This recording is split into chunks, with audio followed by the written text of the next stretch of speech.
Como es sabido, estamos estudiando el asunto del orden del culto u orden litúrgico de la iglesia. Estamos estudiando acerca de los eventos o elementos que componen el culto cristiano. Estamos explorando esto del orden lógico que las congregaciones cristianas le damos a nuestro servicio, sea dominical, etcétera. Muchas iglesias hermanas, decíamos y lo hemos recalcado, no manejan el mismo orden en el sentido de la misma sucesión de eventos que nosotros. Sin embargo, la mayoría de nuestras iglesias sí tienen todos los mismos elementos del culto. Y lo que nosotros estamos estudiando básicamente es entonces el orden en que nosotros pretendemos hacer nuestra liturgia, mejorarla para agradar más a Dios.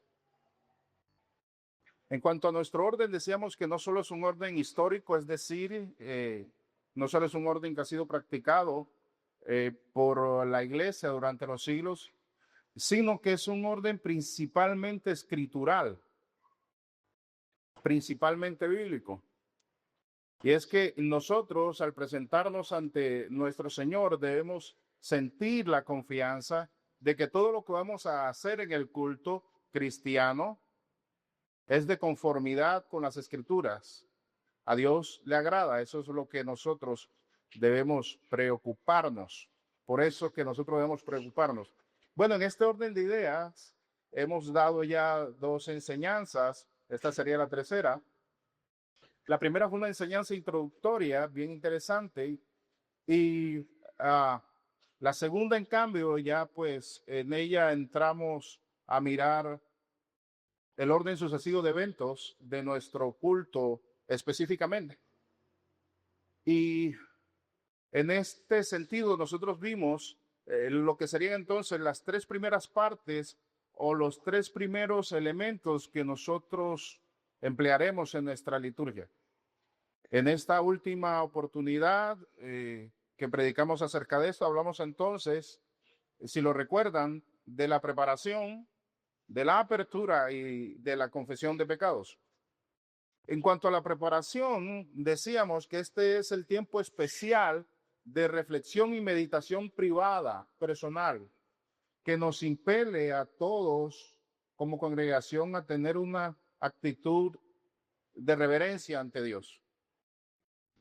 Decíamos también que es un periodo lleno, por lo tanto, de oración íntima y de silencio reverente. Hablamos, entre otros, acerca de la necesidad de este periodo de preparación en nuestro culto. Hablamos acerca del deber que tenemos de practicar adecuadamente este momento y de la necesidad que tenemos de enseñarle esto a nuestros niños, principalmente a los más grandes.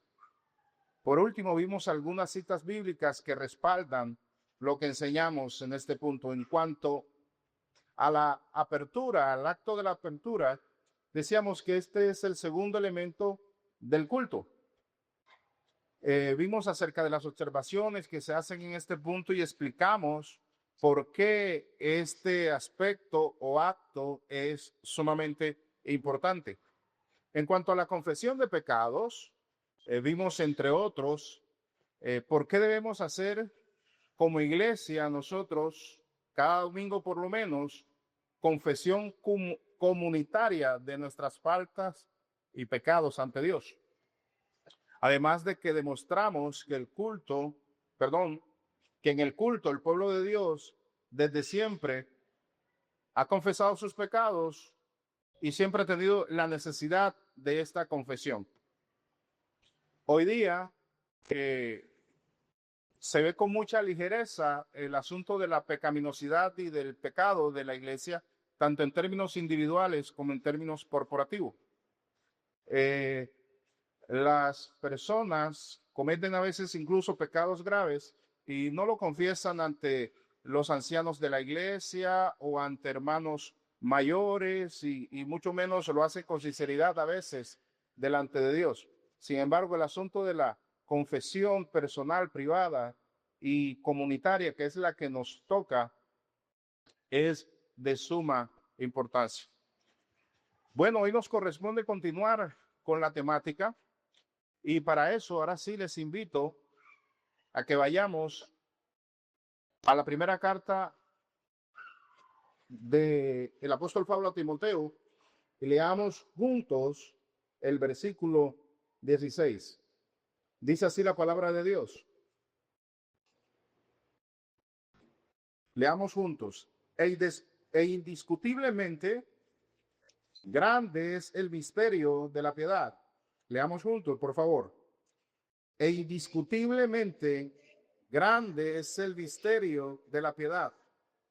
Dios fue manifestado en carne, justificado en el Espíritu, visto de los ángeles, predicado a los gentiles, creído en el mundo, recibido arriba en gloria.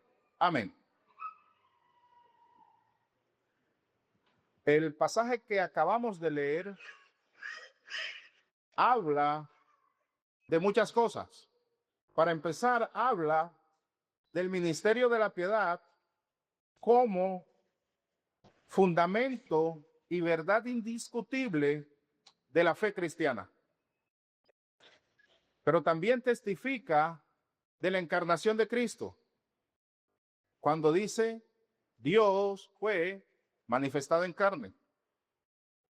Pero además certifica al Espíritu Santo, a la tercera persona de la Trinidad, como vindicador de Cristo y a los ángeles como sus testigos. Por último, el texto testifica que Cristo ha sido predicado y creído en todo el mundo y que además ascendió a los cielos, recibido con honores y gloria. No tenemos el tiempo suficiente porque no nos vamos a dedicar a explicar el texto, pero si usted observa sucintamente el pasaje, se dará cuenta que este pasaje, como muchos otros, es básicamente un fiel resumen y una fiel declaración de varias de las doctrinas bíblicas o de varias de las grandes verdades del Evangelio. Ahora bien, la razón por la que escogí como lectura inicial este texto no es porque voy a predicarlo, sino porque hoy voy a enseñar acerca del culto cristiano lo concerniente a la testificación de la fe. Hoy voy a enseñar del culto cristiano acerca de la testificación de la fe. Y es que la testificación de la fe es uno de los actos o elementos del culto. De hecho, en nuestro orden del culto, la testificación de la fe es el cuarto acto litúrgico y viene después de la confesión de pecados. No obstante, al ser este un tema tan denso y complejo, lo vamos a ver hoy solo en su primera parte. El domingo continuaremos. Y esta primera parte que vamos a ver hoy corresponde a lo que se conocen como los credos. Los credos. Ahora, para entender la temática del día de hoy, la cual tiene un fuerte énfasis en los credos, lo primero que tenemos que hacer es responder por lo menos las siguientes tres preguntas, aunque sea sucintamente. La primera pregunta es, ¿qué es testificar? La segunda pregunta es, ¿qué es la fe? Y la tercera, ¿qué es un credo? Pues estamos hablando de los credos, o vamos a hablar de los credos como parte del acto de la testificación de la fe de la iglesia en su liturgia. Bueno, en cuanto a testificar es simple. Testificar es la acción de declarar o de dar testimonio acerca de una verdad de forma solemne. Esto se aplica incluso en la vida civil. Muchas personas les toca declarar ante un juzgado, les toca declarar ante un notario. En cuanto al culto litúrgico, o en cuanto a la liturgia cristiana más bien, testificar es entonces la acción de declarar o dar testimonio acerca de una verdad bíblica de forma solemne. Un ejemplo de la Biblia o en la Biblia es el pasaje de Timoteo, de 1 Timoteo 3:16 que acabamos de leer. Aunque hay muchos otros pasajes que hablan de lo mismo, como por ejemplo 1 Corintios y Romanos. 1 Corintios 15, 3 al 4, por ejemplo, dice, mire esto, porque primeramente he enseñado lo que asimismo recibí. Número 1, que Cristo murió por nuestros pecados, conforme a las Escrituras. Número 2, que fue sepultado, conforme a las Escrituras. Y número 3, que resucitó al tercer día, conforme a las Escrituras. Ahora mire lo que dice Romanos, capítulo 10, versículos 10 al 8. Romanos capítulo 10, versículos 8 al 10. No, era para ver si me estaban prestando atención. Dice así la palabra de Dios. Cerca de ti está la palabra, en tu boca y en tu corazón. La palabra está en donde, en tu boca y en tu corazón. Y ahora dice, esta es la palabra de fe que predicamos. Que si confesares con tu boca que Jesús es el Señor y creyeres en tu corazón que Dios le levantó de los muertos, serás salvo. Porque con el corazón se cree para justicia, pero con la boca se confiesa para salvación. Bueno, esto en cuanto a lo que es testificar. En cuanto a la fe cristiana o lo que es la fe cristiana, entendemos en este contexto por fe cristiana como el cúmulo de doctrinas o enseñanzas bíblicas que hacen que la iglesia sea iglesia. De esta fe o de este cúmulo de doctrinas o enseñanzas cristianas fue que escribió el escritor sagrado en Judas capítulo 1 versículo 3, que dice, amados, por la gran solicitud que tenía de escribiros acerca de nuestra común salvación, me ha sido necesario escribiros exhortándoos, escuche esto, que contendáis ardientemente por la fe que ha sido una vez dada a los santos.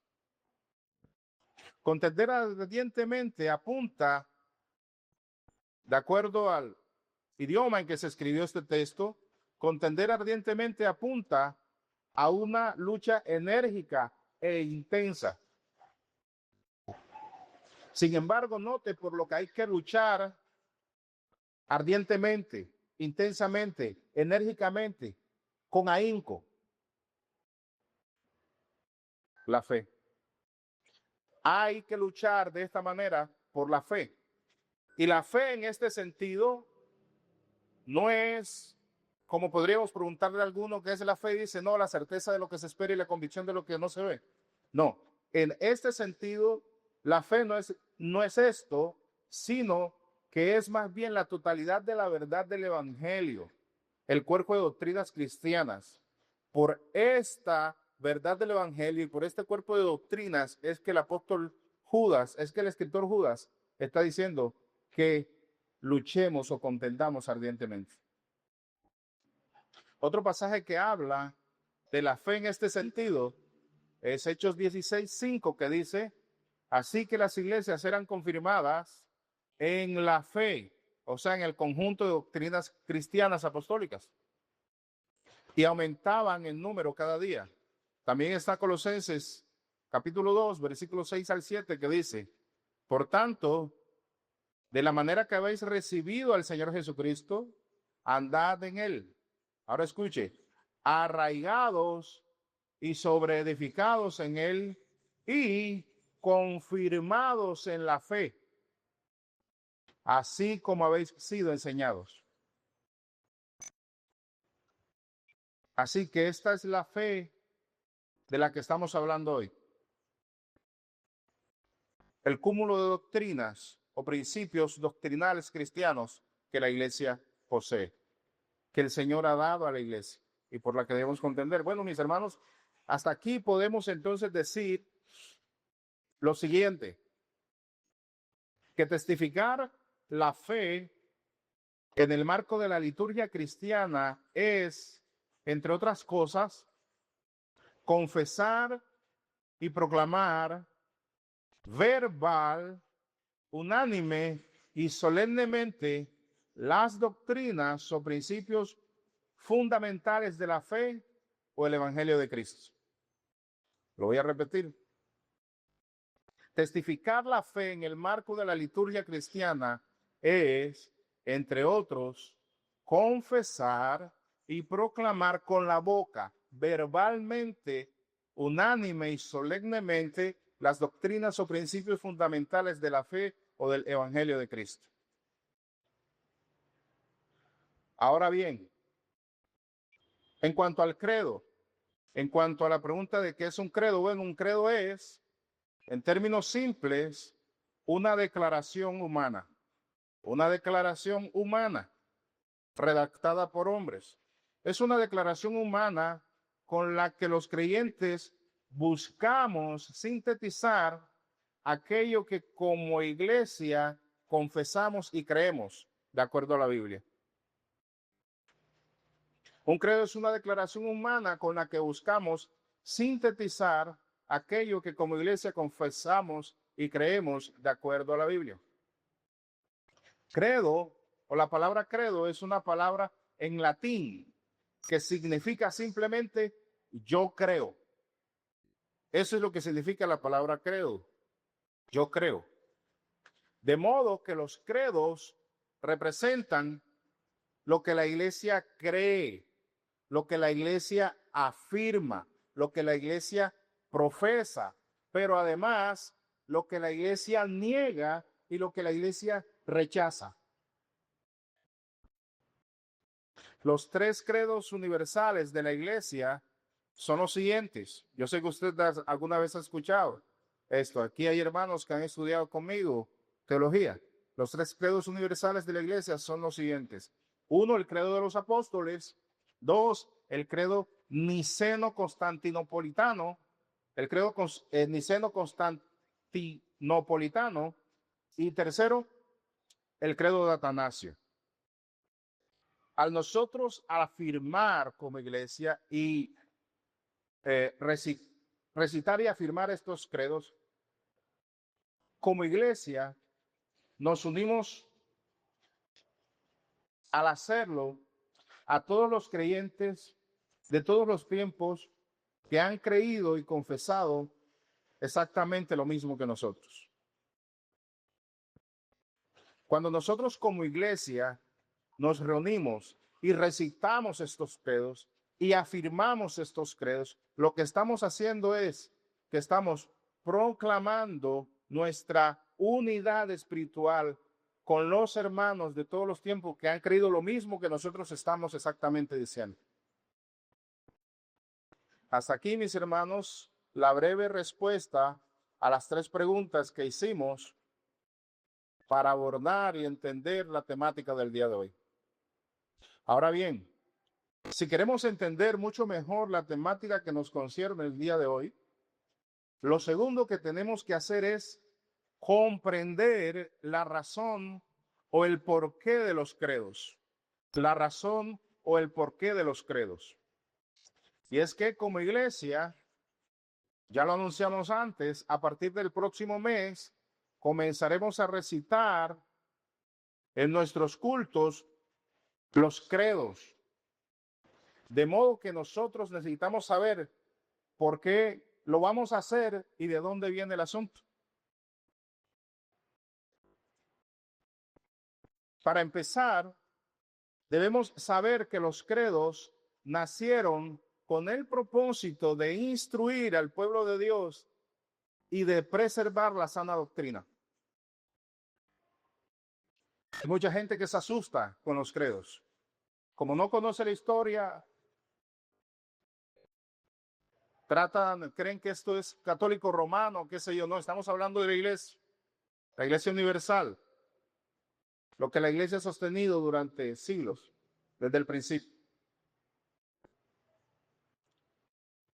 Así que para empezar debemos saber que los credos nacieron con el propósito de instruir al pueblo de Dios y de preservar la sana doctrina. Sin embargo, debemos también saber que los credos se dieron en el seno de la iglesia principalmente a causa de las herejías o errores doctrinales que muchos hombres principiaron a enseñar. Por un lado, la iglesia buscaba instruir al pueblo de Dios y preservar la sana doctrina. Pero por otro lado, la iglesia se vio obligada a redactar lo que creía a causa de las herejías o errores doctrinales que muchos incautos comenzaron a enseñar.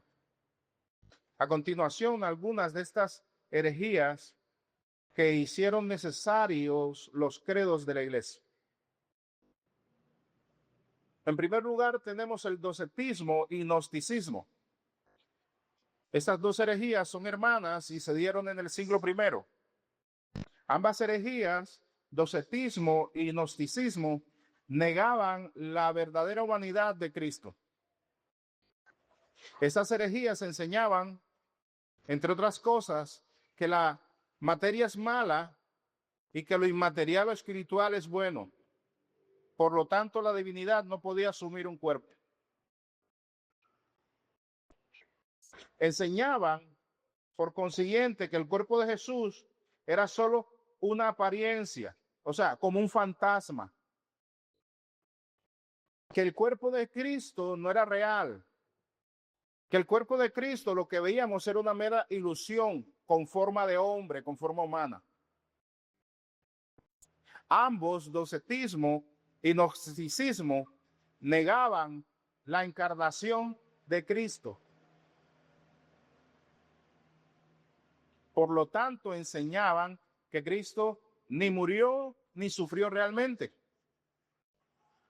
sino que todo fue aparente y que por consiguiente tampoco resucitó. Contra los que enseñaban estas falsedades, el apóstol Juan escribió en su primera y segunda carta. Mire lo que dice en su primera carta. Primera de Juan, capítulo 4, versículo 2 al 3.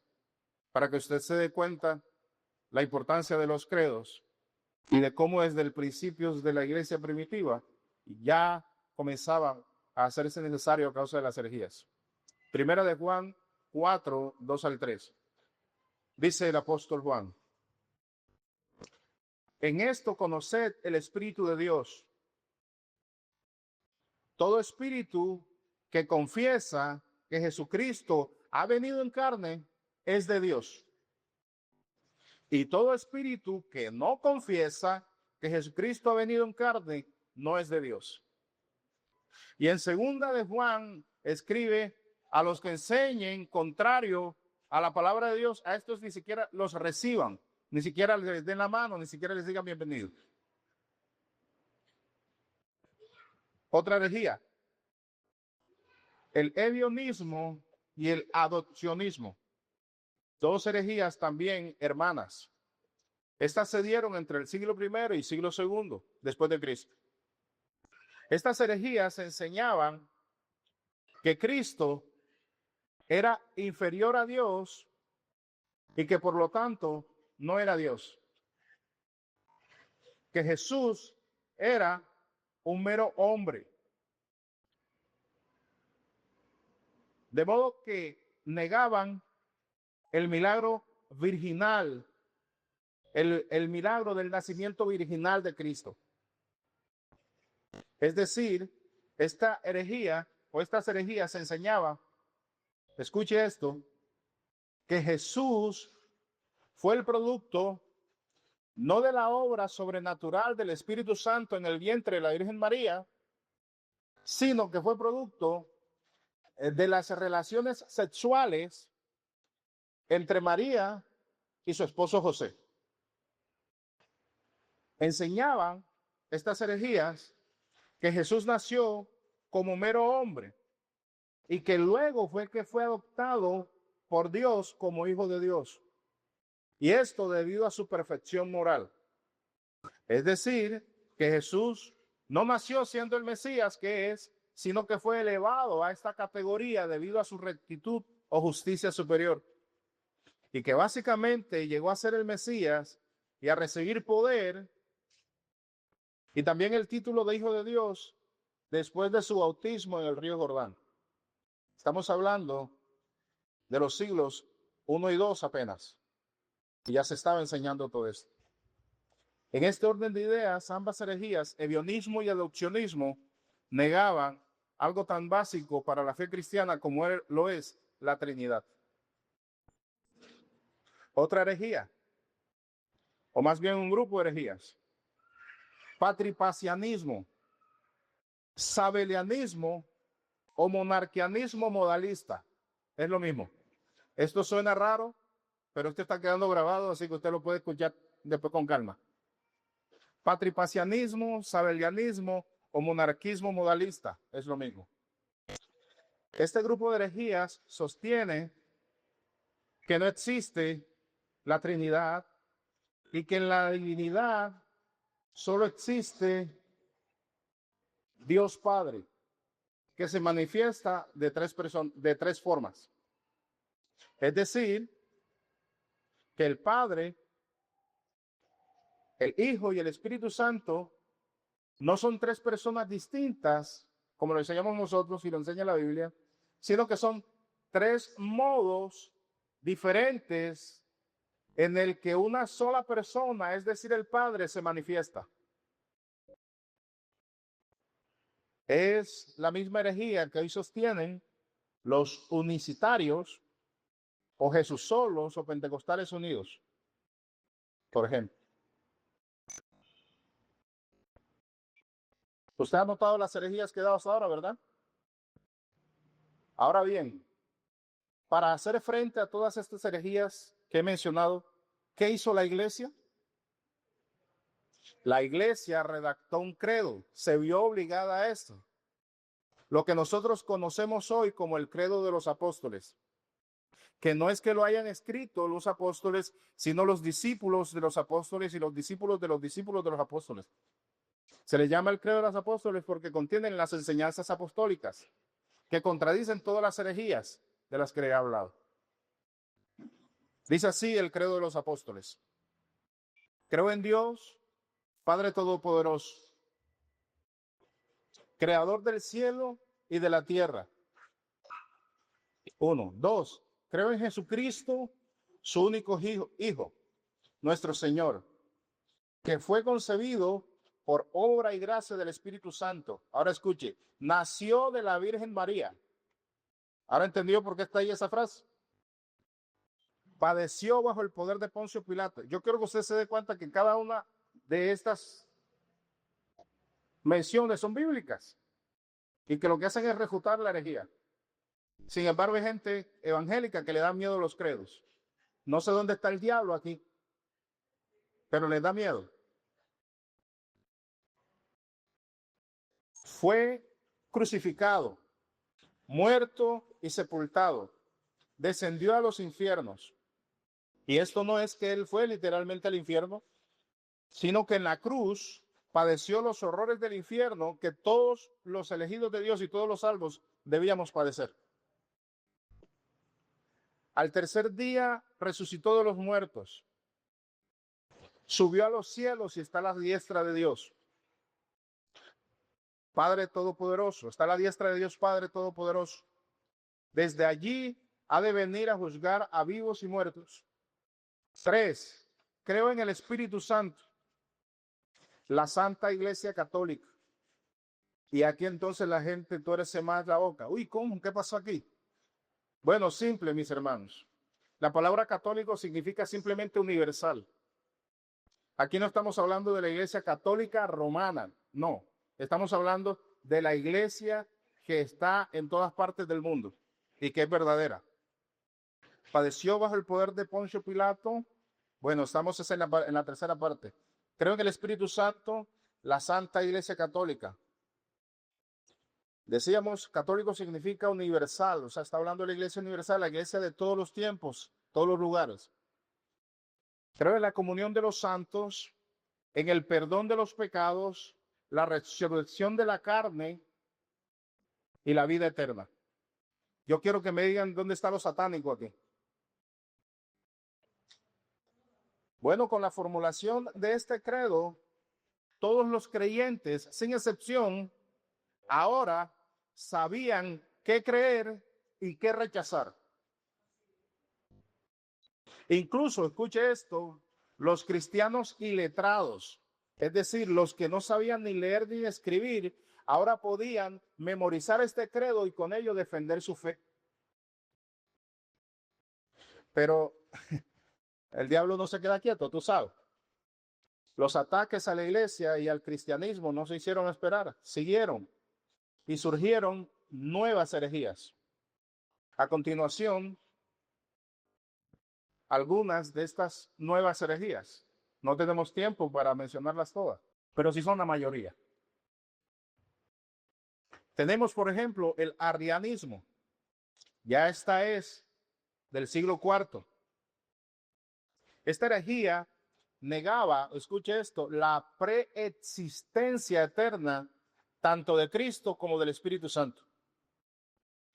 Afirmaba que Jesús y el Espíritu Santo jamás coexistieron eternamente con el Padre. Enseñaba que Cristo fue la primera cosa o primera criatura creada por Dios y que luego el Espíritu Santo fue creado por Cristo como inferior a Cristo.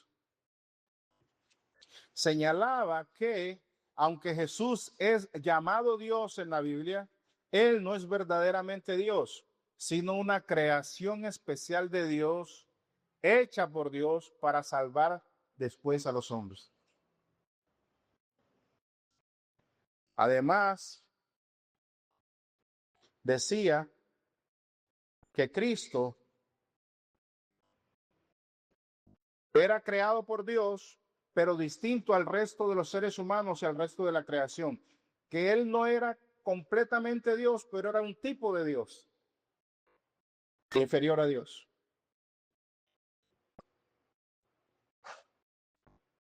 Como si esto fuera poco, esta herejía además enseñaba que luego esa creación de tipo divina, pero que no era completamente divina, no al nivel de Dios Padre, enseñaba que esa creación de tipo divina que era Cristo, luego vino a ocupar el lugar del alma en el cuerpo humano de Jesús cuando estuvo aquí en la tierra. Lo que necesariamente lleva a la conclusión de que Cristo en la tierra, aunque tenía cuerpo humano, pues no tenía alma. Porque el alma venía a ser entonces este demiurgo, esta creación divina inferior a Dios, llamada Cristo. Y usted se sorprende, pero mire, esta es la misma herejía que hoy sostienen, por ejemplo, los mormones y los testigos de Jehová. Otra herejía, el apolinarismo. Ya esta se dio en el siglo IV y siglo V. El apolinarismo, a diferencia del arrianismo, sostenía que Cristo, la segunda persona de la Trinidad, era verdaderamente Dios, coeterna con el Padre y con el Espíritu Santo. No obstante, al mismo tiempo enseñaba que Cristo no era plenamente hombre, sino que poseía una naturaleza humana incompleta. Explico. El apolinarismo sostenía que Cristo, la segunda persona de la Trinidad, cuando se encarnó, reemplazó con su persona la mente o alma humana del cuerpo que poseía. Un poco parecida al arrianismo, pero distinta en el sentido que sostenía de que no era una creación de Dios, sino que era plenamente Dios con el Padre y el Espíritu Santo. Y que sin embargo, cuando se encarnó, ocupó la mente o el alma de esa persona llamada Cristo Jesús. Ese es el punto. En otras palabras, que aunque Jesús era Dios, en su humanidad carecía de un alma racional o del intelecto, por lo que su naturaleza humana entonces no era plena, sino parcial e imperfecta. Otra herejía, el nestorianismo, siglo V o siglo V. Esto es más una clase que un sermón, pero es necesario. Esta herejía, el nestorianismo, sostenía que Cristo es la unión o composición de dos personas diferentes. Ya mire usted por dónde va el asunto. Enseñaba que el Hijo de María es uno y que el Hijo de Dios es otro. Que el uno era una persona divina y que el otro era una persona humana. Dos personas. Se negaba a afirmar que María es madre de Dios, Teotocos, enseñando que la segunda persona de la Trinidad no se encarnó o se hizo hombre, sino que simplemente vino y habitó en un ser humano llamado Jesús. Dos personas, una humana y una divina, en un solo ser. Nestorianismo. Para el nestorianismo era imposible creer lo que la Biblia enseña, y esto es que una sola persona, es decir, Jesús, puede ser humana y al mismo tiempo divina. Y es que esto es lo que enseña la Biblia. No que Jesús es dos personas, sino que es una sola persona con dos naturalezas. Otra herejía, el monofisismo o eutiquianismo, siglo V también. Esta herejía enseñaba que Cristo, ahora mire por dónde va la cosa, es una persona con dos naturalezas, y parecía que hasta por aquí iban bien, pero ahora lo que dicen, con dos naturalezas combinadas. La naturaleza divina y la naturaleza humana. Escuche, esta herejía mezclaba lo divino y lo humano. No lo unía, sino que lo mezclaba, resultando en una tercera cosa, lo cual se conocía o se conoce como naturaleza teantrópica. ¿Cómo se da esto? Bueno, el eutiquianismo enseñaba que al encarnarse la segunda persona de la Trinidad, la naturaleza divina de Cristo se mezcló de tal manera con la naturaleza humana que lo divino absorbió lo humano. ¿En qué termina esto? Pues en la negación de ambas naturalezas, ya que Cristo termina siendo un ser que ahora no es ni verdaderamente humano ni verdaderamente divino, sino un ser compuesto por dos naturalezas. Alguien escribió esto y me gustó y lo voy a citar. Dice, es como una gota de tinta puesta en un vaso de agua. El resultado es una mezcla que ahora no es ni agua pura ni tinta pura, sino una tercera sustancia. Bueno, eso era el monofisismo y el eutiquianismo. Otra herejía del siglo VII o VII. Y es la última que voy a mencionar por cuestión de tiempo. Ya llevo 40 minutos.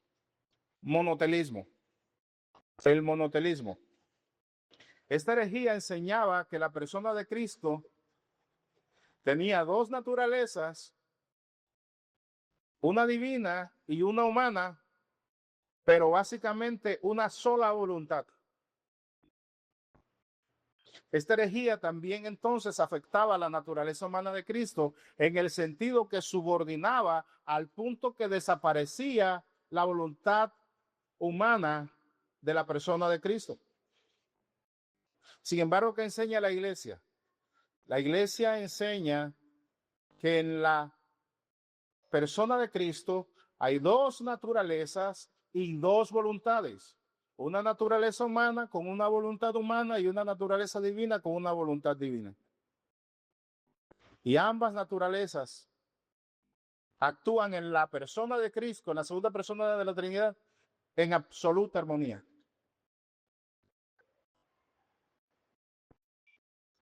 Vamos a dejar hasta allí las herejías.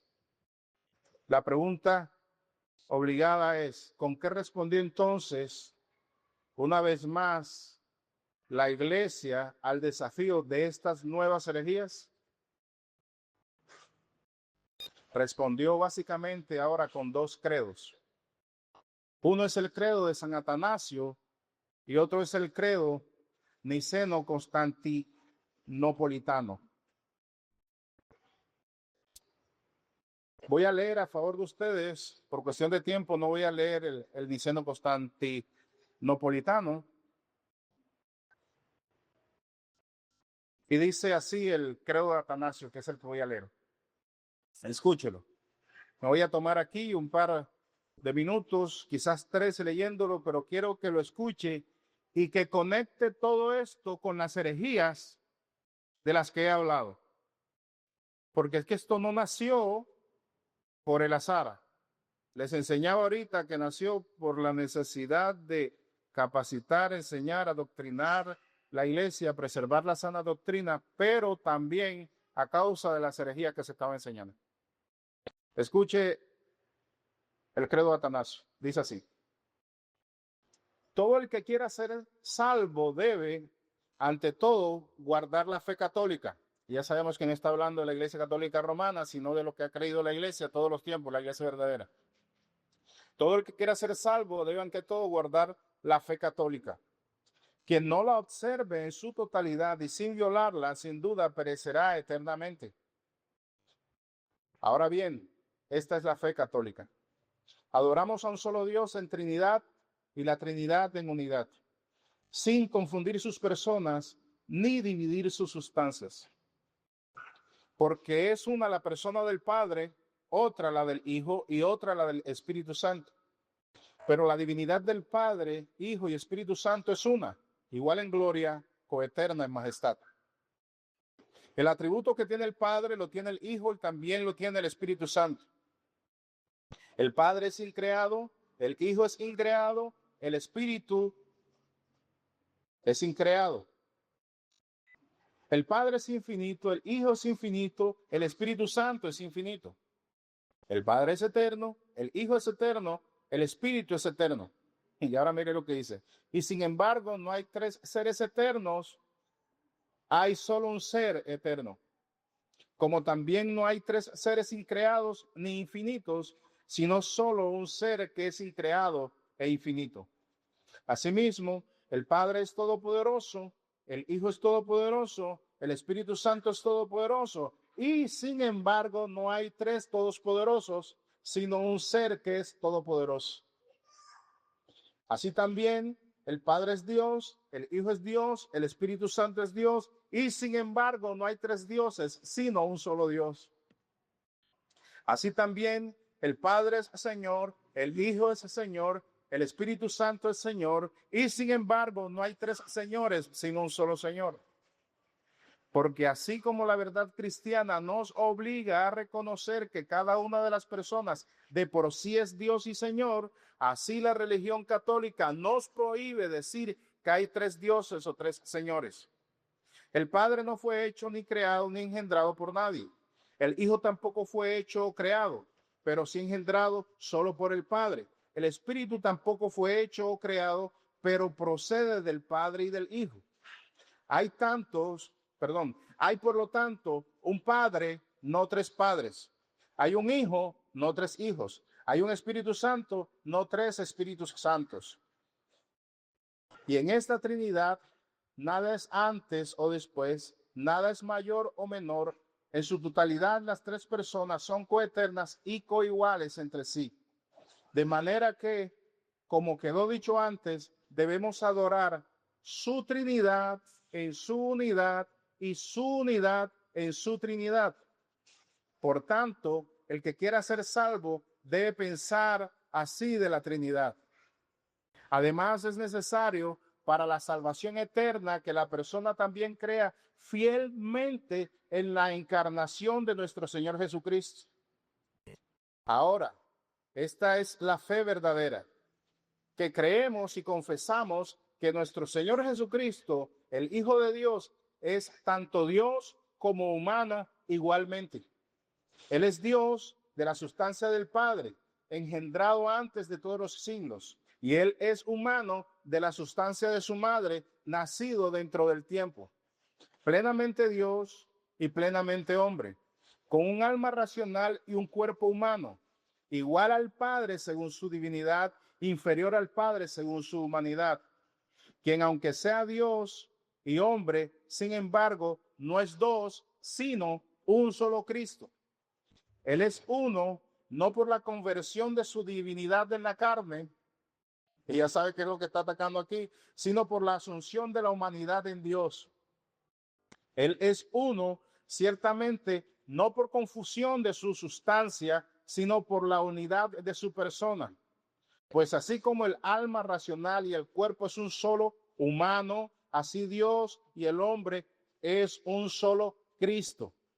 Él sufrió por nuestra salvación. Él descendió al infierno. Él resucitó de entre los muertos. Él ascendió al cielo. Él está sentado a la diestra del Padre, de donde ha de venir a juzgar a los vivos y a los muertos.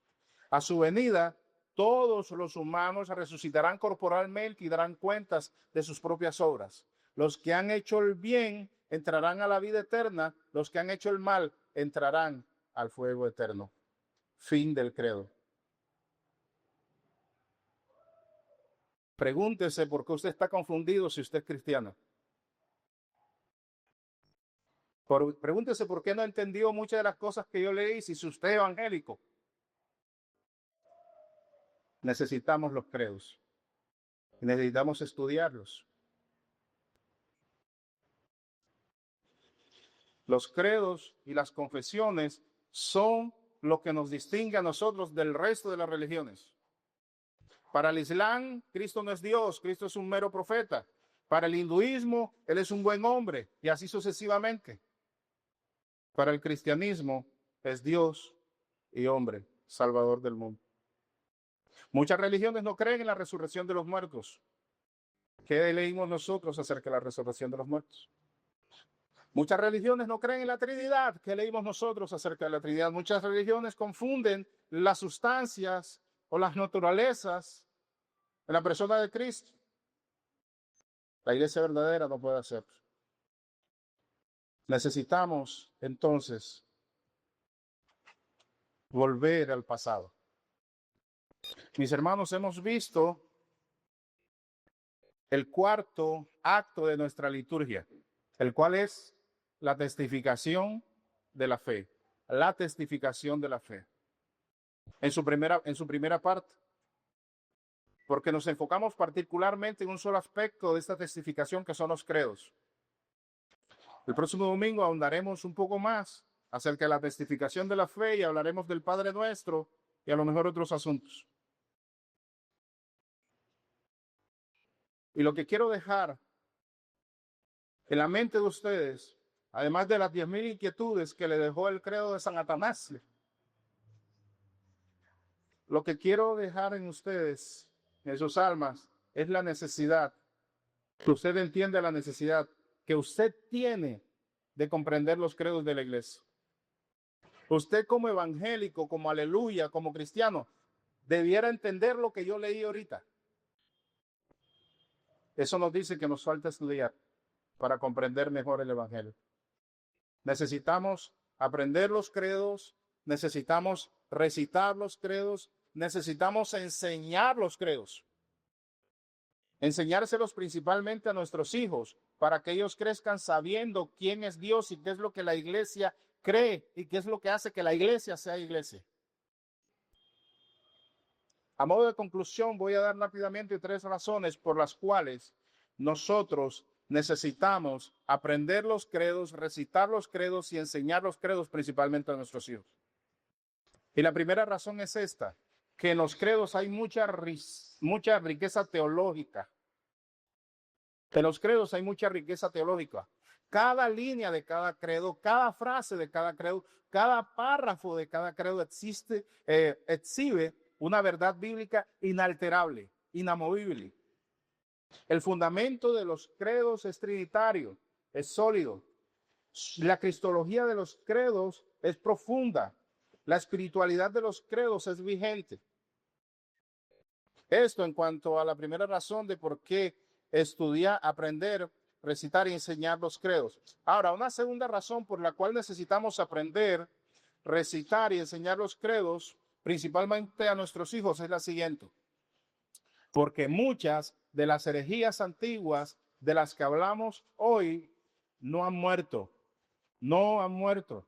Muchas de estas herejías antiguas siguen vivas, algunas con otros nombres, mencioné algunas, y otras con otros disfraces.